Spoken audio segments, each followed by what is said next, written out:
Hi guys, and welcome to my very first episode of Cooking Up Claire, my new show that will hopefully help you brush up in the kitchen, allow me to grow my cooking skills, and give us a community to learn from each other. I thought a great place to start this show is with mussels. They're delicious, a crowd pleaser, and most surprisingly, super easy. I like to serve my mussels with pasta and a white wine lemon caper sauce because I'm extra. It is so simple, but looks seriously impressive. When you're buying mussels, I recommend getting them somewhere super fresh. I got these at our local farmer's market, but even somewhere like Whole Foods is great. If you aren't sure how fresh your mussels are, feel free to ask your fishmonger. They are usually eager to help. There's a myth that if you buy mussels that are open before cooking, they're dead. While that can be true for mussels that aren't fresh, that's usually not the case for something you bought from a reputable source. If you do have an open mussel, just tap it against the edge of your counter or bowl or whatever it is that you have and see if it closes up. If it does, you're good to go. If not, just chunk that sucker. Before we start, let's clean our mussels. Don't worry, they don't bite. Just give them a quick rinse and check for anything abnormal like barnacles, beards, or cracked shells. If your mussels have any beards, just give them a tug and they'll rip off. If there's any barnacles, you should be able to scrape them off with a knife. Once your mussels are normal and beard-free, you are ready to go. First, let's get this sauce going. I'm starting with about 2 tablespoons of butter. Take a second to admire how attractive melting butter is. Then you're going to add 5 cloves of garlic, about a tablespoon of capers, a pinch or so of crushed red pepper flakes depending on your heat tolerance, the juice of half a lemon, and about a half cup of white wine.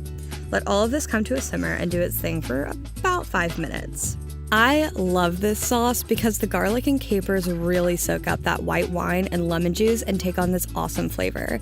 Yes, you can eat 5 cloves of garlic on a date after cooking this and not smell like you're warding off vampires. Unless you're into that, in which case, I was an Edward fan too. Now that your sauce is going, it is time to get started on the pasta. I'm using this lemon garlic linguine that I picked up from the farmer's market, but you can use any pasta you like. I prefer something long and thin like linguine or spaghetti. Once your water is boiling, don't drop it in until you have it good and salted. Very, very, very, very, very salted. Then drop your pasta in. But I don't need to tell you how to cook pasta, just follow the instructions on the package. After you have your sauce coming together and your pasta boiling, it's mussel time. Drop them in a pot and add about a half cup of white wine. I'm using Chardonnay. Squeeze a lemon into the mix and throw in your garlic. You don't need to be as rude to your mixing cats as I was, though. Then add in your herbs. I'm using rosemary and thyme.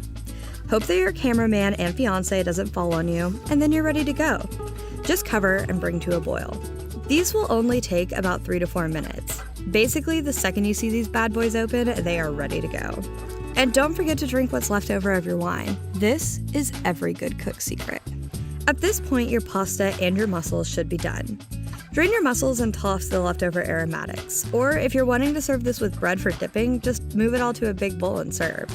Now, the key to this dish is to move the pasta over in the most ungraceful way possible.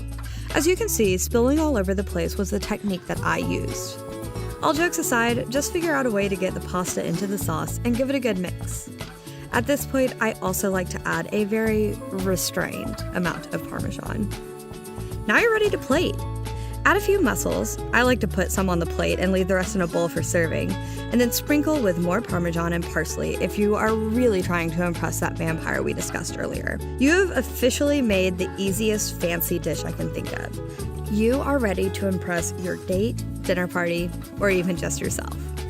I really hope that you give this a try. If you do, tag me on Instagram at Cooking Up Claire. For the full recipe, click the link below. And don't forget to subscribe, hit that bell, and leave a comment with your thoughts. Thanks so much, and I'll see you next time at Cooking Up Claire.